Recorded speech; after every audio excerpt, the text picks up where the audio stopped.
నమస్తే, welcome to NH TV. China తన కవ్వింపు చర్యలను ఎప్పటికీ మానుకోవడం లేదు. ఎన్నిసార్లు చావు దెబ్బ తిన్నా కూడా మళ్ళీ పదే పదే కవ్వింపు చర్యలకు పాల్పడుతోంది. తాజాగా లద్దాఖ్ భూభాగంలో ఒక 2 కౌంటీలను ఏర్పాటు చేసినట్టుగా, ఒక 2 ప్రాంతాల్లో చొరబాటుకు ప్రయత్నం చేసినట్టుగా మనకి మీడియాలో సమాచారం వస్తుంది. దీనికి సంబంధించి పార్లమెంట్లో కూడా ఒక ప్రశ్న వచ్చినప్పుడు విదేశాంగ శాఖ సహాయ మంత్రి కీర్తివర్ధన్ సింగ్ దీనికి సమాధానం కూడా చెప్పడం జరిగింది. చైనా ఇలాంటి కవ్వింపు చర్యలకు గతంలో కూడా పాల్పడింది. దీన్ని మేము సహించబోం. సార్వభౌమాధికారానికి లేదా భారతదేశంలో ఉన్నటువంటి భూభాగం తమది అని క్లెయిమ్ చేసుకుంటే మాత్రం దాన్ని ధీటుగా తిప్పికొడతాం, దౌత్యపరంగా దీన్ని ఎదుర్కొంటామని చెప్పడం కూడా చూసాం. మీడియాలో కూడా వార్తలు వస్తున్నాయి. అయితే చైనా కవ్వింపు చర్యలను తిప్పికొట్టడానికి భారత్ ఏం చేస్తోంది? ప్రతిపక్షాలు కూడా గతంలో ఆరోపణలు చేశాయి. చైనా కొంత భూభాగాన్ని ఆక్రమించింది, 2014 తర్వాత కూడా ఇది జరిగింది, దీనికి సంబంధించి కేంద్ర ప్రభుత్వం ఏం చేస్తుందని చెప్పి కొన్ని విమర్శలు చేశాయి. తాజాగా మరొకసారి అలాంటి వార్తలు రావడం, ఇలాంటి కవ్వింపు చర్యలను చైనాకు ధీటుగా సమాధానం చెప్పాలంటే భారత్ ఏం చెయ్యాలి? దీని గురించి మాట్లాడదాం. నాతో జాయిన్ అవుతున్నారు retired lieutenant general Kammula Ramachandra గారు అందుబాటులో ఉన్నారు. రామచంద్ర గారు నమస్తే అండి. నమస్కారం అండి. అసలు ఈ వార్త చైనా లద్దాఖ్లో ఒక 2 కౌంటీలను ఏర్పాటు చేస్తుందనేటువంటి వార్త ఎక్కువ మీడియాలో రాలేదు, కానీ 1-2 ఛానల్స్లో మాత్రం వచ్చింది. దానికి పార్లమెంట్లో దాని మీద చర్చ కూడా, ఒక ప్రశ్న కూడా వచ్చినట్టుగా ఉంది. దానికి కీర్తివర్ధన్ సింగ్ ఆయన కూడా సమాధానం చెప్పారు. మీకున్న సమాచారం ఏంటి? ఇప్పుడు ఈ ప్రశ్న నా ఒపీనియన్ ఏంటంటే పార్లమెంట్లో వచ్చింది కరెక్టే. ఈనాడు పేపర్ నేను కూడా చదివాను. కానీ ఇంతవరకు రక్షణ శాఖ కానీ విదేశాంగ శాఖ కానీ దీని మీద ఏమీ కమెంట్ చేయలేదు. కనుక ఇది పాత జరిగిన సొరంగాలు గురించి ఇప్పుడు పార్లమెంట్లో అడిగారా ఫ్రెష్ అన్నది నాకు ఇంకా క్లారిటీ లేదు. బట్ కానీ మనం ప్రస్తుతం డిస్కస్ చేయాల్సింది ఏంటి? సొరంగాలు తవ్వితే మన భారతదేశం ఏం చేస్తుంది, చైనా వాళ్ళు ఎందుకు తవ్వుతున్నారు ఏంటి అన్నది. సో ఆ విషయానికి వస్తే బేసికలీ చైనా వాళ్ళ హ్యాబిట్ ఇది, వాళ్ళకి ఎప్పుడు ఉన్న అలవాటు అయింది. ముందేంటి, కొంచెం నిబ్లింగ్ అంటాం, ఇంగ్లీష్లో నిబ్లింగ్ యాక్షన్స్ అని ఆర్మీ టాక్టిక్స్ లో మాట్లాడుతుంటాం. కొంచెం ముందుకు వస్తాం, 10 yards 50 yards, రైట్? గల్వాన్ లో కూడా లాస్ట్ టైం జరిగిన ప్రస్తుతం ఇప్పుడు ఈ సొరంగాలు తవ్విన ప్లేస్ ఏంటి, ఆ సెక్టర్లో గల్వాన్ ఎక్కడైతే దెబ్బలాటలు జరిగినాయో అప్పుడు దాని తర్వాత 2 సైడ్ వెనక్కి విత్డ్రాల్ జరగడం కూడా జరిగినాయి. కొంత వెనక్కి వచ్చేసాం మనం, రైట్? వచ్చేసిన సేమ్ ప్లేస్ లో కొన్ని స్థావరాలు ఉన్నాయి. ఆ లోకల్ ఏరియా హెడ్ క్వార్టర్స్ అంటారు. ఏ అయితే వాళ్ళ బెటాలియన్ ఆ తరపున కంపెనీ ఉంటే ఆ చుట్టుపక్కల బోర్డర్స్ మ్యాన్ చేస్తున్న చైనీస్ వాళ్ళ గుడారాలు ఉన్నాయి. ఎక్కడైతే లివింగ్ అకామిడేషన్ ఉందో దాని పక్కన ఈ సొరంగాలు ఏర్పరిచారని తెలిసింది. బేసికలీ ఈ సొరంగాలు ఏంటంటే ఇలా విపరీతమైన కొండలున్న ప్లేసులు సొరంగాలు ఎందుకు దూతారు? ఆర్టిలరీ ఎమ్యునిషన్, ఏ అయితే పెద్ద సామాన్లు డైరెక్ట్ గా విమాన దాడి జరిగిన, బాంబులు పేలిన దానికేమీ హాని జరగకుండా, దాని డెటనేట్ ఏమి అవ్వకుండా, అవి ఏం పేలకుండా, అవి ఎక్కడో ఒక్కడ సెక్యూర్గా ఉంచాలి. సెక్యూర్గా ఉంచడానికి బెస్ట్ ఏమిటి? భూమిలోకి సొరంగాలు తవ్వి లేకపోతే కొండలోకి సొరంగాలు తవ్వి అందులోపల మందు సామాగ్రి ఎమ్యునిషన్ పెట్టడం జరుగుతుంది. ఒక్కోసారి పెద్ద సొరంగాలు తవ్వి ఫిరంగులు కూడా పెట్టడం జరుగుతుంది, ఆర్టిలరీ గన్స్ పెడతారు. కొన్ని చోట్ల అయితే మిసైల్స్ కూడా పెట్టడం జరుగుతుంది. అది ప్రతి దేశం, మనం కూడా కొన్ని చోట్ల అలాగే చేస్తున్నాం కూడా, రైట్? కనుక కానీ ఈ చర్యకు ఇప్పుడు పాల్పడిందని లేటెస్ట్ ఒకవేళ అదే నిజమైతే మటుకు చైనా చేస్తున్న యాక్షన్స్ ఖచ్చితంగా మనం ప్రతిఘటించాలి. ఎందుకంటే ఇంతకుముందు ఒప్పుకున్నారు, ఆల్ రైట్, గల్వాన్ తర్వాత చాలా 2 సంవత్సరాలు సుమారు పైన కింద పడడం, ఫారెన్ మినిస్టర్స్ మన వాళ్ళు విదేశాంగ మంత్రులిద్దరు మాట్లాడుకున్నారు. ఆల్ రైట్, ప్రస్తుతం స్టేటస్ కో మెయింటైన్ చేద్దాం, face to face eyeball to eyeball situation కింద సైనికులు మన వాళ్ళు కూర్చున్నారు. వాళ్ళందరినీ కొంతవరకు వెనక్కి తీయడం జరిగింది. మన సైన్యాలు కూడా అక్కడ ఎక్స్ట్రా సైన్యాలన్నీ వెనక్కి తీయడం జరిగింది. ఈ తరుణంలో ఆ సొరంగాలు తవ్వుతూ మట్టుకు ఇది కావాలని ప్రేరేపిస్తూ ఉంటారే. సో ఆ చర్యకు పూనపడుతున్నారు అని నేను అనుకుంటున్నాను. అదే, ఒక పక్క ఏమో కొద్ది రోజుల కిందటే జయశంకర్ గారితో అక్కడ భేటీ జరిగింది. ఆ తర్వాత అటువైపు నుంచి కూడా ప్రకటన వచ్చింది, మేము స్నేహహస్తాన్ని కోరుకుంటున్నాం, సత్సంబంధాలను కోరుకుంటున్నాం భారత్ అని చెప్పి రెండు వైపుల నుంచి కూడా ఒప్పందాలు జరిగాయి. బలగాల ఉపసంహరణ కూడా కొంతమేర జరిగింది. ఒకవైపు ఏమో బలగాల ఉపసంహరణ అంటూ మాట్లాడుతున్నారు, మరో పక్కేమో ఇలాంటి కవ్వింపు చర్యలకు పాల్పడుతున్నారు. అసలు చైనాని నమ్మడానికి వీలు లేదనేది అర్థమవుతుంది. పూర్తిగా ఎప్పుడైనా చైనాని నమ్మామంటే ముంచేస్తారు. కరెక్ట్ గా చెప్పారండి. చైనా మాత్రం అసలు ఎప్పుడుకి నమ్మలేము మనం. ఎంత మంచి మాటలు మాట తేనె పూసిన కత్తి అంటాం అని తెలుగులో. అవును, కరెక్ట్ గా దానికి ప్రతిబింబం రైట్. ఎందుకంటే పైన చెప్పేది ఒకటి, చేసేది ఒకటి. పైన మంచి మాటలు మాట్లాడుతుంటారు, కానీ వెనక గోతులు దూగుతూనే ఉంటారు. చైనాని మాత్రం ఏ విధంగా మనం నమ్మశక్యం కాదు. ఎందుకంటే చైనా బేసికలీ ఏమన్నారు, 2047 కల్లా ప్రపంచంలో ఆధిపత్యం వహించాలి, ప్రపంచం వరల్డ్ పవర్ లో పైకి రావాలి, సైన్యాన్ని పెంచాలి, నౌకా సైన్యాన్ని పెంచాలి. వాళ్ళ క్లియర్ గా స్టేట్ చేసిన ఎయిమ్స్ రైట్. ఎందుకంటే రీజనల్ పవర్ దాటి వాళ్ళు ఇప్పుడు సూపర్ పవర్ అమెరికాతో పోటీ పడే స్థాయికి చేరుతున్నారు. ఆ చేరుతున్న తరుణంలో వాళ్ళు ఎకనామిక్ పవర్ ఇవ్వనండి, డిఫెన్స్ పవర్ ఇవ్వనివ్వండి, కొంతమందిని మోసాలు చేసేవనివ్వండి, భూభాగాలు ఆక్రమించుకునివ్వనివ్వండి, లోన్స్ ఇచ్చి దానికి బదులుగా కొన్ని భూమిని కబళించడం కూడా జరుగుతుంది. కనుక ఏ విధంగా అయినా సరే చైనా తన యొక్క ప్రపంచంలో ఆధిపత్యం సాధిస్తానికి ఆల్రెడీ ముందంజ కోసం ప్రయత్నిస్తుంది. వాళ్ళని త్వరలో చెక్ చేయకపోతే అమెరికా దాటే పరిస్థితులు కూడా ఉన్నాయనే అమెరికా కూడా తెలుసు. గతంలో ఎలా ఉండేదంటే చైనా బోర్డర్ స్టేట్స్లో మనం డెవలప్ చేస్తే, అభివృద్ధి చేస్తే చైనాకు కోపం వస్తుందని చెప్పి ఒక మంత్రి గతంలో కేంద్ర మంత్రి కాంగ్రెస్ హయాంలో ఉన్నటువంటి ఒక యాంటనీ గారు కరెక్ట్ అప్పుడు ఉండేటప్పుడు చైనాకు కోపం వస్తుంది కాబట్టి మనం అక్కడ ఏమి డెవలప్ చేయకూడదు, అలాగే ఉంచేయాలని చెప్పి అంటే ఒక డిఫెన్స్ మోడ్లో ఉండేది. ఇప్పుడు మనం లాస్ట్ 2014 తర్వాత బోర్డర్ స్టేట్స్లో కొన్ని విలేజెస్ కడుతున్నారు, ఇన్ఫ్రాస్ట్రక్చర్ డెవలప్ చేస్తున్నారు, రోడ్లు కడుతున్నారు. బహుశా ఇవన్నీ కూడా చైనాకు నచ్చడం లేదనుకుంటా బహుశా. అందుకనే ఇవన్నీ కూడా మన దేశం విధానంలో కూడా చాలా మార్పు వచ్చింది. అంతకుముందు మీరు అంతా కరెక్టే. ఏక్యూ యాంటనీ గారు పాత రక్షణ మంత్రి, ఆయన ఒక కాంటాక్ట్స్ లో అన్నారు, ఒకటి ఏంటంటే చైనాకి ఇష్టం ఉండదు, రెండోది ఏంటి ఒక విధంగా లోకల్ డిస్కషన్ జరిగిట్లో ఆ రోజుల్లో మొదట్లో మనం, ఎందుకంటే 1962లో జరిగిన దాడి తర్వాత కొంతవరకు దేశం యొక్క ధైర్యం కొంతవరకు కోల్పోవటానికి జరిగింది.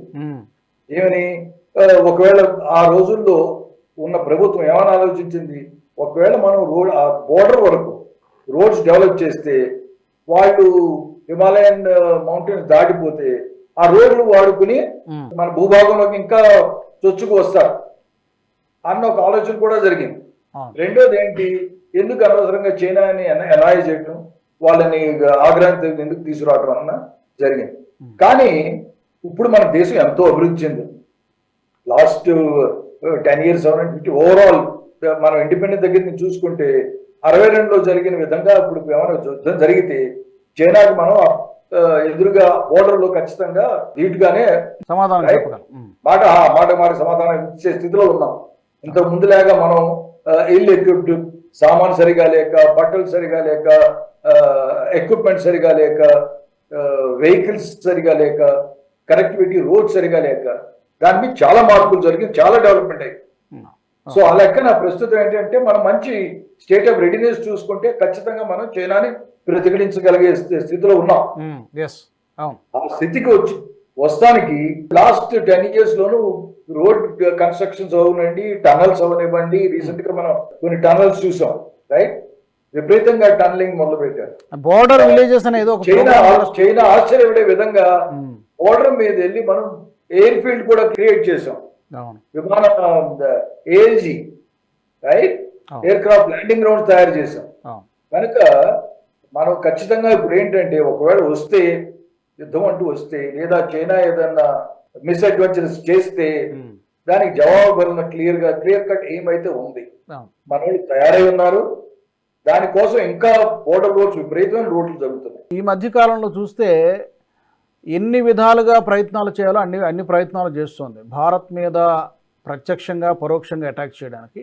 పాకిస్తాన్లో ఒక ప్రాజెక్ట్ చేస్తోంది. $60 బిలియన్ ఖర్చుతో సిపెక్, చైనా పాకిస్తాన్ ఎకనామిక్ కారిడార్. చాలా సంవత్సరాల నుంచి ఇది ప్రోగ్రెస్లో ఉన్నట్టుంది. ఈ ప్రాజెక్టు చేపట్టడం ద్వారా చైనా టార్గెట్ ఏంటి? కేవలం వ్యాపార ప్రయోజనాలనే, లేకపోతే భారత్ని టార్గెట్ చేయడం కూడా ఉందా? ఈ ప్రాజెక్ట్ని ఎలా చూస్తారు? యాక్చువల్లీ చైనా స్ట్రాటజీ మొదటి నుంచి చాలా తెలివిగా ప్రయోగించారు. ఏమిటి, వాళ్ళు పరోక్షంగా 62 తర్వాత ఎక్కడ మనతో డైరెక్ట్ గా జోన్కు దిగలేదు. కానీ వాళ్ళకి చీప్ మెథడ్ ఏంటి, డబ్బు తక్కువ ఖర్చుతో పాకిస్తాన్ ని ప్రేరేపిస్తాం, పాకిస్తాన్కి మద్దతు ఇస్తాం, పాకిస్తానే కరెక్ట్ అని అంతర్జాతీయంగా పాకిస్తాన్ ని సపోర్ట్ చేయటం, ఇవన్నీ చేసి, ఎందుకంటే పాకిస్తాన్ వాళ్ళ దగ్గర ఉన్న వెపన్ ఏంటి, బేసికలీ టెర్రరిజం విపరీతంగా మనుషులు ఉన్నారు. రకరకాల లష్కర్ తైబా అనండి, మీరు ఎన్నో తాలిబాన్ కొంతమంది ఉన్నారు, రైట్? వీళ్ళందరినీ పాకిస్తాన్ దగ్గర ఉన్నాయని చెప్పి చైనా ఎప్పుడు ఏం చేసేది, వాళ్ళు డైరెక్ట్ ఇన్వాల్వ్ అవ్వకుండా పాకిస్తాన్ నెమ్మదిగా పుష్ చేస్తుండేది ఫార్వర్డ్. కానీ ఇప్పుడు జరుగుతుంది ఏంటి, సిపిసి కారిడార్ గురించి మంచి మాట చెప్పారు.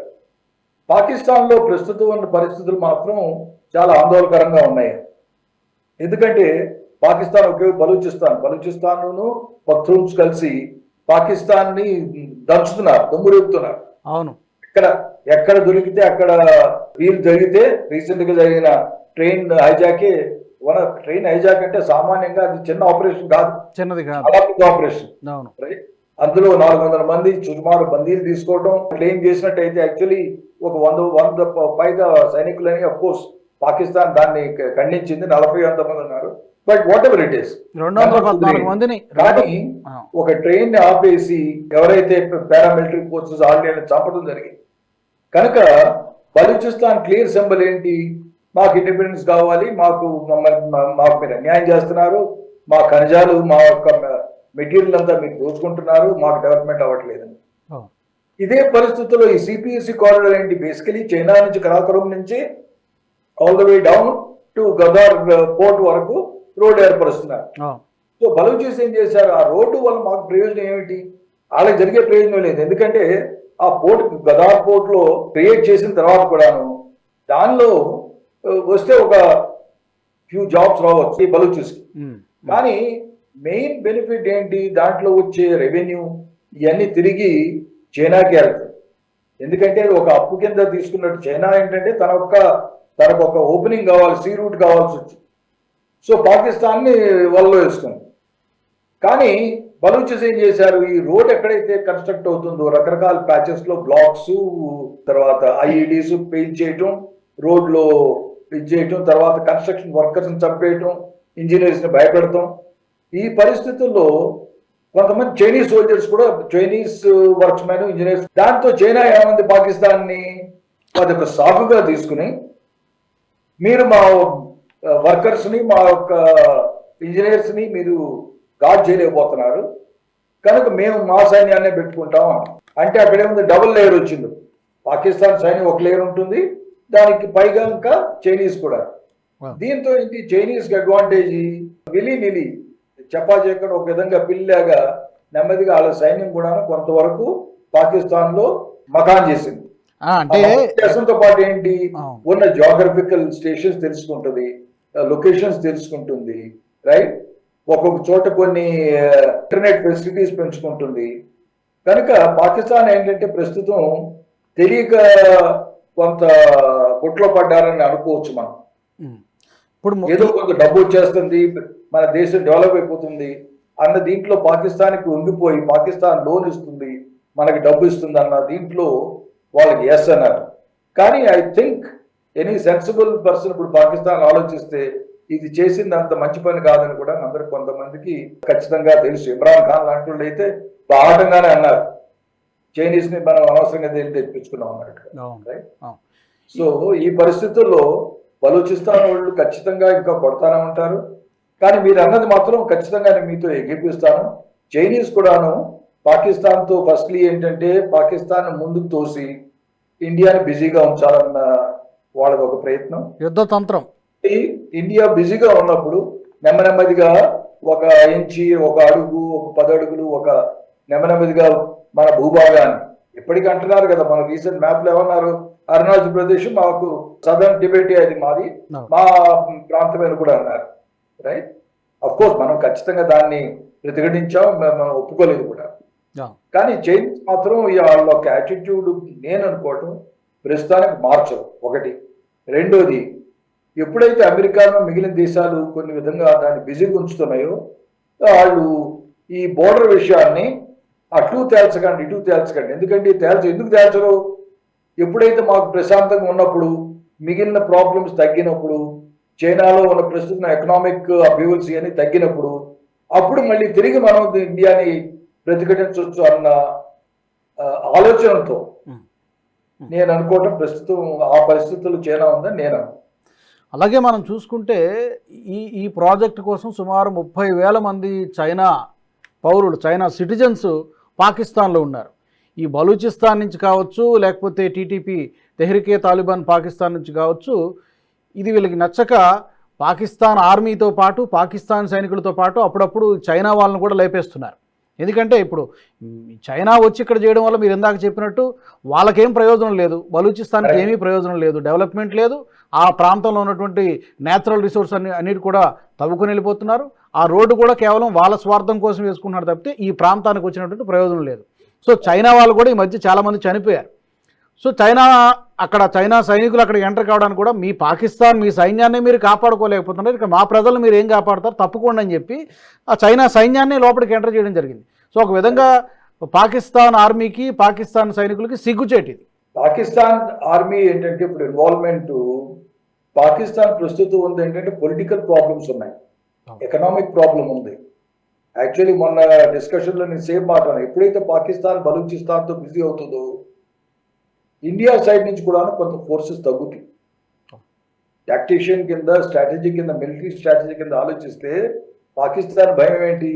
ఎప్పుడైతే పాకిస్తాన్, ఆఫ్టర్ ఆల్ మనం ఇంతకుముందు ఏమనేవాళ్ళం, టూ సైడ్స్ వార్ అనేవాడు, టూ ఫ్రంట్ వార్ అనేవాళ్ళం. ఏమిటి, అటు బంగ్లాదేశ్ సైడ్ కానీ, ఇటు వెస్ట్ పాకిస్తాన్ అని కానీ తర్వాత బంగ్లాదేశ్ మన ప్రో ఇండియా కింద తయారైంది. దాని తర్వాత ఏంటి, చైనా ఒక సైడ్ రావచ్చు, పాకిస్తాన్ ఒక సైడ్ రావచ్చు. ఎప్పుడైతే రెండు సైడ్లు ఉన్నాయో ఉన్న సైన్యం ఉంది, దాన్ని విభజించాల్సి వస్తుంది. ఇప్పుడు పాకిస్తాన్ పరిస్థితి సేమ్ అయింది. ఏమిటి, కొంత వాళ్ళ సైన్యం ఏమో బిజీ అయిపోతారు Balochistan towards Balochistan BLA, Balochistan liberation army, Balochistan liberation front, వీళ్ళందరినీ ప్రతిఘటిస్తానికి ఖచ్చితంగా కొంతమంది బిజీ అవుతారు. కనుక వాళ్ళకు లోపల భయం ఉంటుంది. ఏమిటి, ఈ తరుణంలో ఒకవేళ ఇండియా ఏమన్నా చేస్తే, ఏమైనా మిస్అడ్వెంచర్ చేస్తే ఏమవుతుంది. Plan is very clear. ఒకటేమో పాకిస్తాన్ ప్రోత్సహిస్తాం, రెండోది బలూచిస్ పేరు కానీ, కారిడార్ ప్రొటెక్షన్ పేరులో కానీ కొంత వాళ్ళ సైన్యాన్ని పాకిస్తాన్లో కూడా స్టేషన్ చేయడం జరుగుతుంది. తర్వాత మన గల్వాను, అక్సాషన్ ఈ బోర్డర్లో ఖచ్చితంగా చిన్న చిన్న నిబ్లింగ్ యాక్షన్స్, ఎక్కడ సందు దొరికితే మన వాళ్ళు ఎక్కడ సందు దొరికితే అక్కడ ఒక సొరంగం చేయటం, ఒక 10 అడుగులు ముందు రావడం ఇలాంటివి జరుగుతూనే ఉంటాయి. కనుక వాళ్ళు మనం నమ్మలేము లైఫ్ లో. కరెక్ట్. చైనాను నమ్మలేము, పాకిస్తాన్ అంతకంటే నమ్మలేము. రెండు దేశాలు ఒకలాంటివే కాబట్టి 365 రోజులు మనం అప్రమత్తంగా ఉండాల్సిందే. ఇందాక మనం మాట్లాడుకుంటున్నప్పుడు ప్రపంచంలో యాక్చువల్ గా live border 24/7 365 days. Of course recent గా జరిగిన ఏమిటి, ఇజ్రాయెల్ హమాస్ వార్ జరుగుతుంది, సిమిలర్లీ రష్యా యుక్రెయిన్ జరుగుతుంది, సిరియాలో వార్ జరిగింది. ఇవన్నీ ఏమిటి 2 years 3 years 4 years, world war అయితే ఒక 4 years 5 years. కానీ మనకి ఇండిపెండెన్స్ వచ్చిన కాడి నుంచి 1947 నుంచి అంటే 75 సంవత్సరాలు దాటిపోయింది. లైవ్ బోర్డర్స్, మన దేశం ఏంటంటే 24/7 మన సైనికులు, పారామిలిటరీ ఫోర్సెస్ అందరూ సరిహద్దు మీద బిజీగా ఉన్నారు. థ్యాంక్ యూ రామచంద్ర గారు, ధన్యవాదాలు. Thank you very much. మరి చైనా ఎత్తుగడల్ని, చైనా కుతంత్రాల్ని, ఇలాంటి కవ్వింపు చర్యలను ఇప్పటివరకు భారత్ సమర్థవంతంగానే ఎదుర్కొంటోంది. ముఖ్యంగా గడిచిన 10 సంవత్సరాల్లో భారత్ వైఖరి చాలా మారింది. దానికి ఉదాహరణలు ఎన్నో చెప్పుకోవచ్చు.